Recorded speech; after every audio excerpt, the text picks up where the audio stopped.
So you think you can't facilitate sprint workshops because you're an introvert? I want to ask you to think again. Here's the deal. Step one, the first thing you've got to remember is it is always about your audience. It is never about you.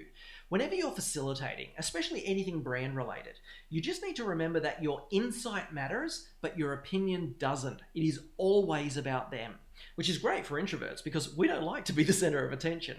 And when you can redirect the focus to the team, you can feel less like the spotlight is on you, and you can focus on moving through your agenda instead of any fear of being put on the spot. Which brings me to step two.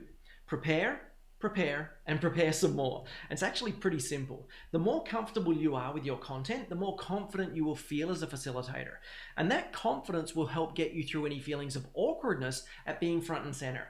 And the way you do that is by having as much pre-prepared in advance as possible. From what you're going to say to explain exercises, to how to set the timer, to how long to run each step and each exercise, even how to respond to the most common questions or sticking points. And then step number three, you get to choose your environment. For most introverts, the idea of getting up in front of a room full of people and leading a sprint is about as enticing as running full speed into a brick wall, which is why we develop all of our sprints to be run virtually. Because running sprints online not only makes it easier to facilitate, but it actually plays into our strengths as introverts. See, introverts are intuitive and typically very good at reading people, so we can use that intuition to read our audience and adjust accordingly.